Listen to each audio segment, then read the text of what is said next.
Hello and welcome to Boardgame TV. It's Deck Wednesday and we're playing Slaughterville. And we're going to be playing against the Walkers Carnival. It says, a carnival looms in the distance. As you draw near, calliope music and laughter ring out loudly. Such a strange thing to hear from an empty carnival. Determination draws you onwards. You cannot allow this evil to take another victim. Okay, so we have some rules here. Victims cannot engage in a single combat round against Walkers Carnival. Okay.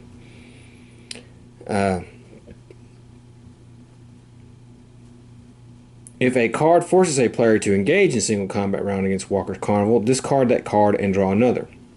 Villain turn. Walker's Carnival rolls 2d6 and adds the results together. Compare the total of the dice to the list below to see what destiny has in store for players. And then we have all that stuff. The players win when they defeat the 5 powers behind Walker's Carnival, in any order. They are Acrobats, Boble's Final Act, Freakshow, Ringmaster, and Strongman. Walker's Carnival wins when all players are killed. Okay. So we have the residential neighborhood. The players at the residential neighborhood, at the beginning of his or her turn, that player must choose one ally and roll a d6. One, the ally was never on your side. Detach the ally 5 through 6. Double the bonus of the ally till the end of the turn. The church, the spiritualist gains +1 to all attributes, while at the church, the villain suffers -1 while at the church.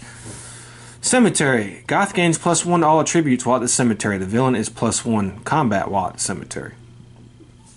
General store, if a player is at the general store during his or her turn, he or she may detach 3 items in order to attach any item from the general store discard pile.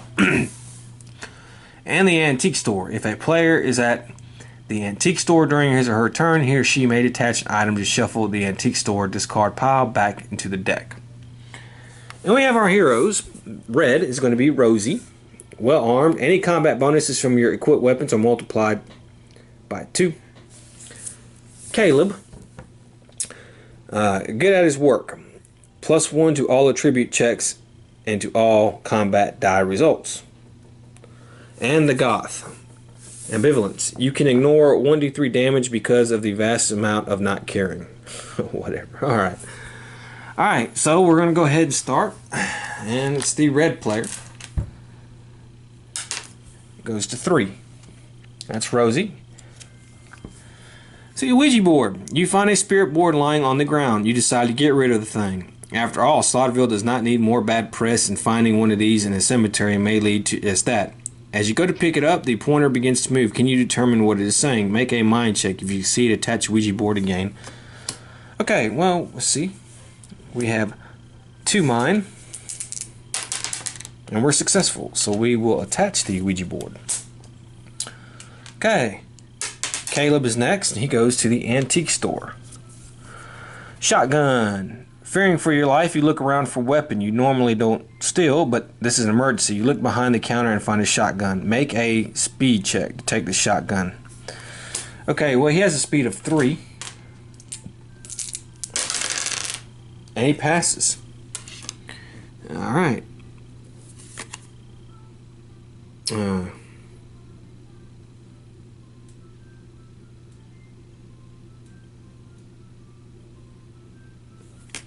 Okay. And the Goth goes to the church. Common communion wafers. You enter the church as mass is taking place. You decide to participate in your own way. Make a mind check. Alright. We pass. If you succeed, you look confidently into the pastor's eyes. You take the offered communion wafer and grab a couple for later. Put 4 counters on communion wafers. As an action, you may remove a counter. If you do, heal 1d3 damage. If there are no counters on, alright, we detach it. So, see, we're going to put 4 counters on there.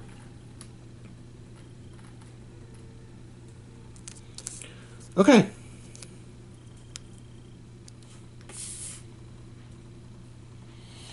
Alright. Villain turn. The villain is going to the residential neighborhood. Alright, that's it. Alright, so we gotta do 2 dice. Let's see what the result is here. 6. Each player takes 1d3 damage. Okay, well, that's not good. Rosie takes 1 damage. Caleb takes 2 damage.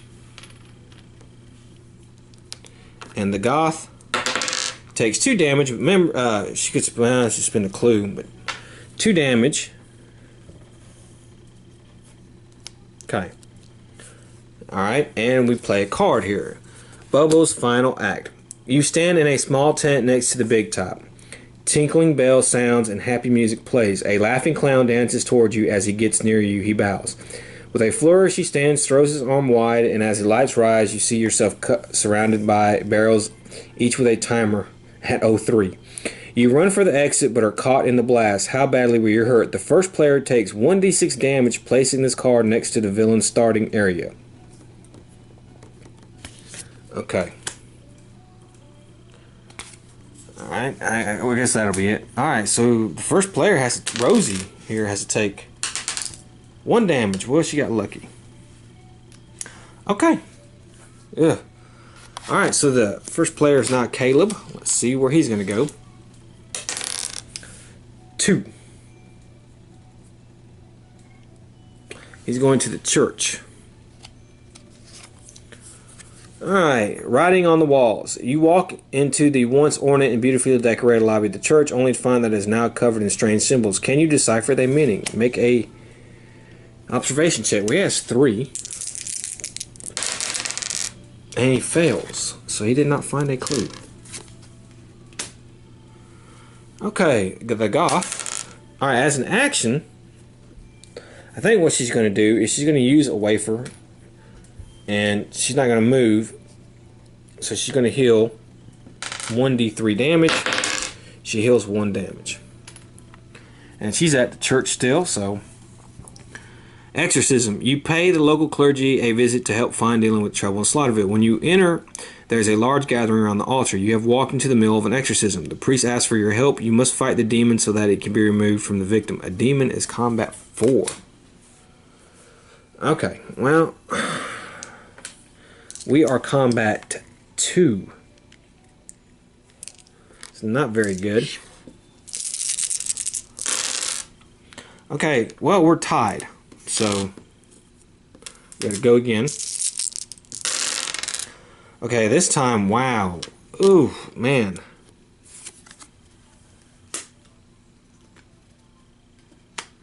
That's 3 hits on her. Yeesh. Wow, that was not good. And last but not least is Rosie. And, well, she's going to the residential neighborhood. Play with me. Your neighbor's kid asks you to come over and help play a video game. Feeling as if you can handle a little virtual distraction, you agree. As you hand to touch a controller, the kid laughs and you appear in the game. Can you beat the final boss? 4. Okay. Okay, well, we have a combat of 3. And let's see, there's a final 4. Okay, well, we're going to be tied. So we're going to keep going. Okay, well, no, it won. I have to put that out because it was not defeated.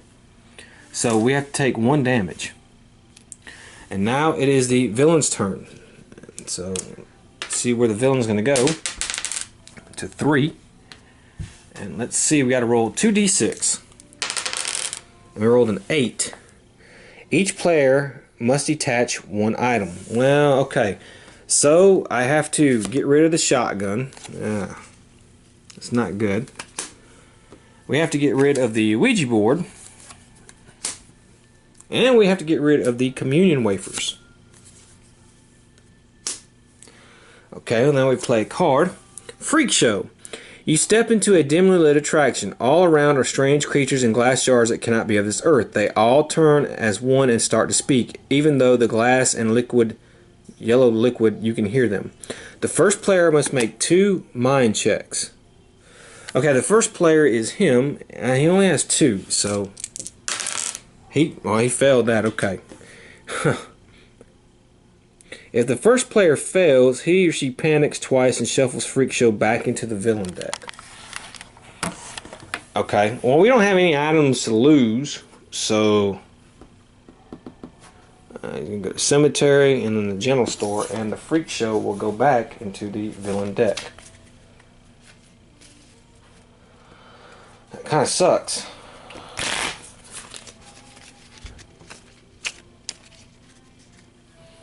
Okay, now it is the Goth's turn. And with no way to heal, which sucks, it's going to go to the cemetery. Piece of tombstone. Leveraging this piece of granite is no easy feat. You feel that the weight and strength might well be worth the effort. Make a combat check. Okay, we have a 2. We pass. If you can see an attached piece of tomb. Okay, well, alright.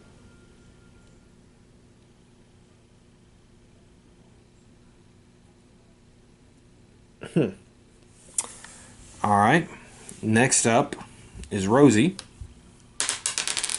And she's going all the way back here, and she can heal. And she can heal all her damage. Alright, next up is Caleb.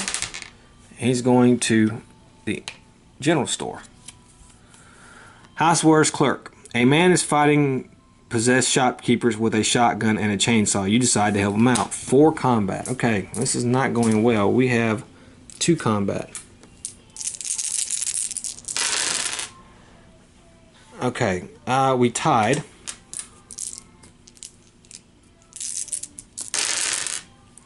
Okay, we actually lost. So we have to take a wound. Okay, and that's the end of the turn. Let's see where the carnival is going to go. It's going to stay there. And we now have to roll 2d6. And we roll 5. Each player is minus 1 speed for this turn. Okay. Empty Midway. Ticket booths and games line the empty main thoroughfare. You can hear someone calling you till you spend your money. Hawkers are fighting for your attention. The first player must make a mind check. Alright. Which is her. And she has a mind of 2. She does not make it. Okay, she has to panic, so we lose them. Dang, we lose the tombstone. And she goes to the antique store. Okay. Rosie, you're up. And she's going to the cemetery. Alright. She doesn't even acknowledge your presence. You are beneath it. Can you make out what it is? Make 2. Alright, we have a 3. We passed 1. Pass the other. Okay, wow. We get her as an ally. 4 for Caleb. He's there. He has to do the possessed ghost guy again. So, not very good. Okay, well, we actually won. Look at that. So we beat this guy. If you defeat, yes, okay. Oh wait, we didn't defeat him. So yeah, okay. So he would have gone away, and we would have had to do a different card. Okay. Zombie Start Clerks. Okay, well we did beat these guys, so we beat them. Okay. And blue is 1 at the residential neighborhood. And we have this little possessed boy fight. And we tied.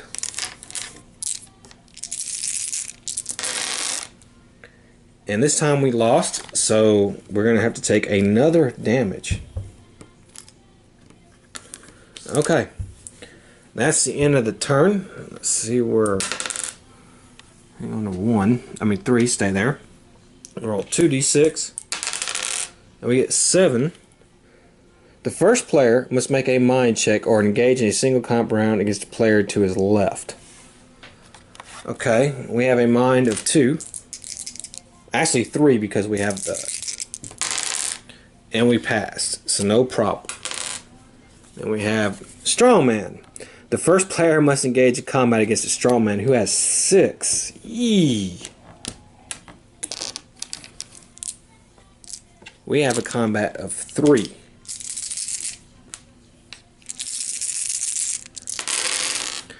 Okay, well, we have a tie, so we got to keep going. Alright, well, we have another tie.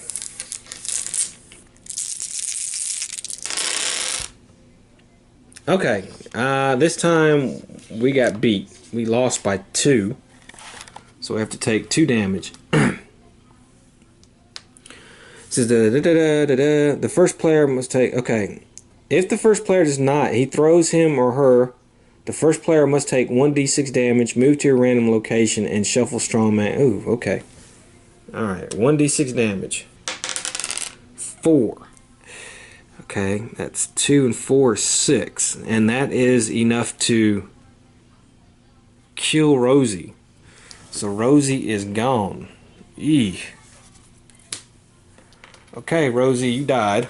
And the strong man goes back into the deck. Huh. Not a very good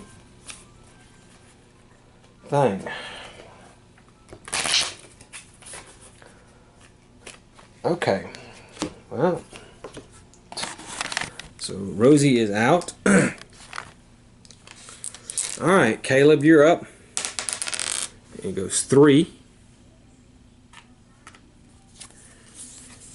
Ritual. Dark chanting can be heard all over the cemetery. You don't know what it is, but it's rarely ever good. Roll 1d6. 6. A woman stands over somebody knife raised. You charge in screaming. Okay, she has a 3 combat. We have a 2 combat. Well, we lost that one. So we have to take another wound. Okay, the goth chick is going to the church. And again, we have the demon.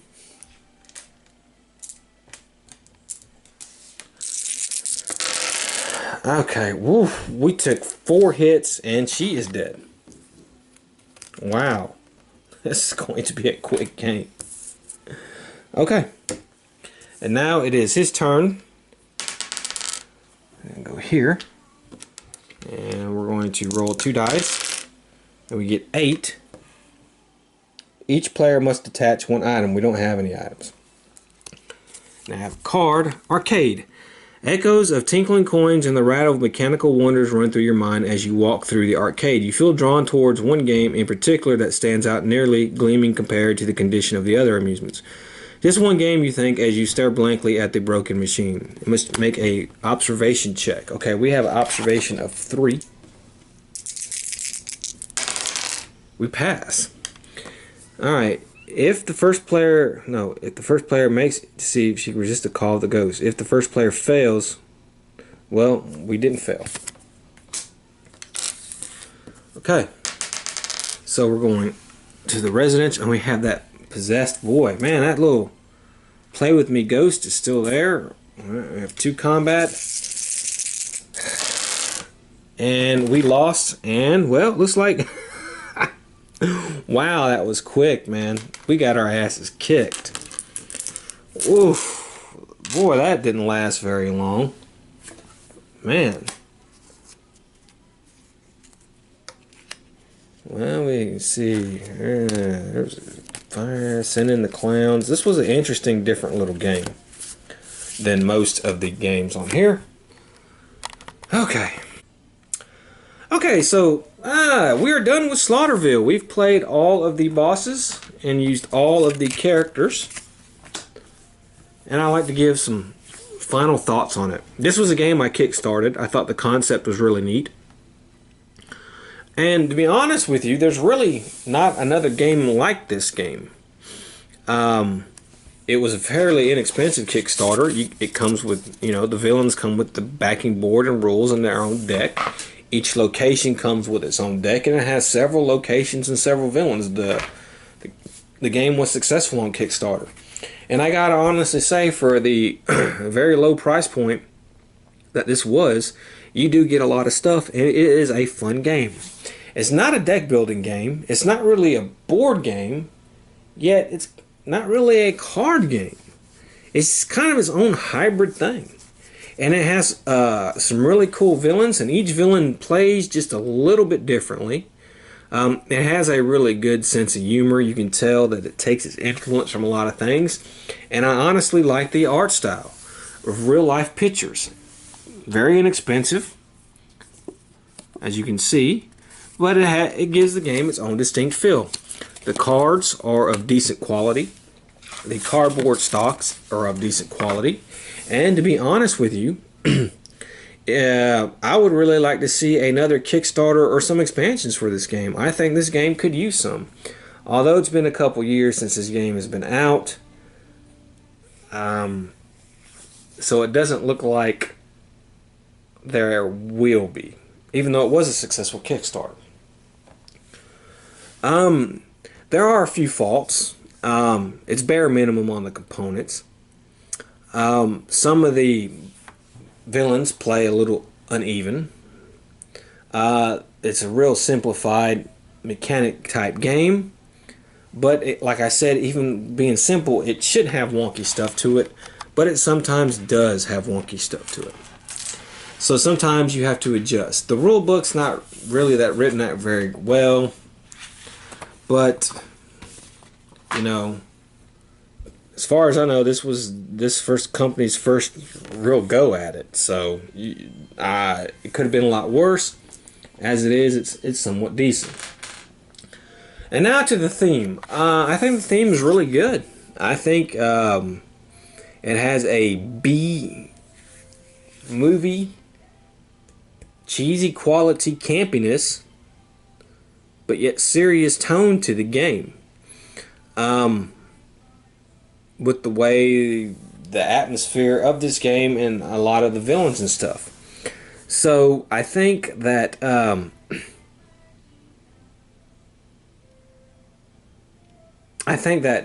they did a good job with that.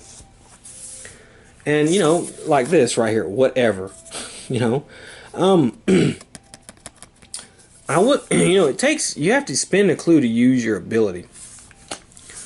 I don't know if that should be changed or not. I mean, you get clues by beating villains, but as you can see this go around, we were very bad rolls of the dice, very unsuccessful right from the get-go. So you can have games like this, but then we've had other games where we've won. I think they should redo the rules if they ever redo something like this, streamline them a little bit better. Put a few other little variations in it, and this would be a super great game. But right as it is now, this is a good game. And if you have a chance to get it and you like this style, especially with this theme, and it's a very low price point, yeah, I would recommend this game.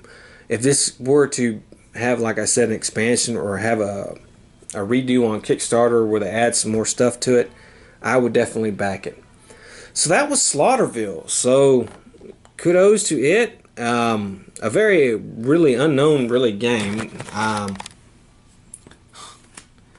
Not very, yeah, I mean, it's just not very popular or known, but I'm glad I got in on it. And I enjoy it. And it can be a quick game, as you can see, and it's very simple, and it has a really good theme, and it is fun. I hope you enjoyed my playthroughs of it. So until the next time, I will see you, and then pretty soon we're going to start a new game playthrough on Deck Wednesday with a new game we haven't seen before. So I won't spoil it, but it's coming. So until then, have fun.